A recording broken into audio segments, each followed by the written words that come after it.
Hi, this is Bharat. I work for Buddy. I head operations here actually. So we are a team of 60 people right now, and we are into renting out electric vehicles actually. So to be precise, most of our business comes from B2B. So we are tied up with every known company that is there, Zepto, Zomato, Swiggy's, big baskets of the world. Everybody is partnered with us, and the one more good factor about Buddy is till today, whoever partner has come into the Buddies ecosystem has never left till today. So we have been in operation since last 1.5 year and we have 100% retention. And we are proud about it. And we are solving this gig economy in a very different way, actually. So how do we bring this change? Means the ICE vehicles are costing huge right now. Right now means while I was working very closely with these gig workers, we used to pay them 2 rupees in my previous organization. Right now, even 4 rupees is also not sustainable per 1 kilometer. So how do we address this is the question we asked. And we are very cost-centric company, and we are the most economical electric rental company in entire Hyderabad right now. And we want to expand our footprint into the larger sector right now. So we have the B2C business as well, which we are slowly building it up. Right now, around 10% to 15% of our business comes from B2C, and the rest everything comes from B2B itself. We are also a tech-first company. That's where the approach to Zorp has come in place.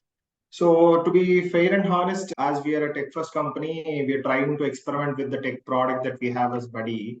Right. So in very different ways, how in terms of operation, in terms of my GTM, means we are very experimental about it actually.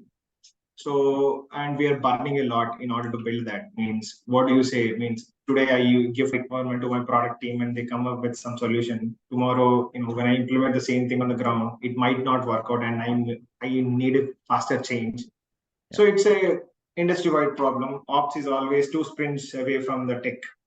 So how do we close the gap is the one question we've been asking ourselves since a lot of time actually.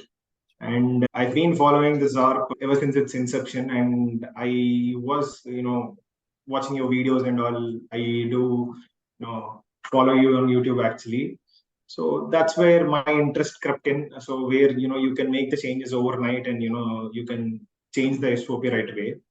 So that's where my interest was sparked in terms of Zorp. I'll tell you, my entire tech stack has built on working as a company as a B2C ride-based ride-sharing platform. So, and then COVID hit and it hit us hard also, and the moment was collapsed altogether. So we were exploring the how do we put this market, go to market in a different way. That's when we started think of B2B as a business model, which now became a mainstream model for us, right?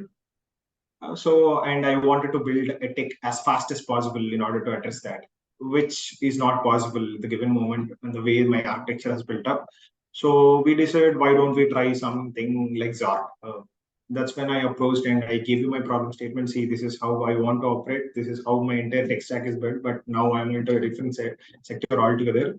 And I don't know means how long I will run this business. And I don't know if it's a long-term solution or a short-term solution, but I need a solution immediately, which can address the. So that's the question I had, and that's what I presented to you and your team. That's where you took in as your own problem and you gave her some solutions, and whatever the entire tech stack has been built within like 15 to 20 days at max, I guess. Yeah. So in 20 days, we were able to implement and up and running it actually. So that was the impressive part. And after implementing also, I found a lot of changes that needs to happen on the ground in terms of my operations as in terms of tech, which were also, closed off in just 1 week. So I had the ready-made product to run my operations within 3 weeks. Thank you so much.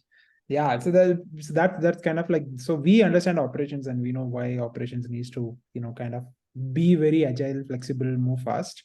And yeah, I think Buddy was one success story where there was a complex problem. We were able to kind of come with the right solution. And I think it's in all those areas where it keeps evolving. The complexity kind of keeps going up. Glad that we were able to make it happen.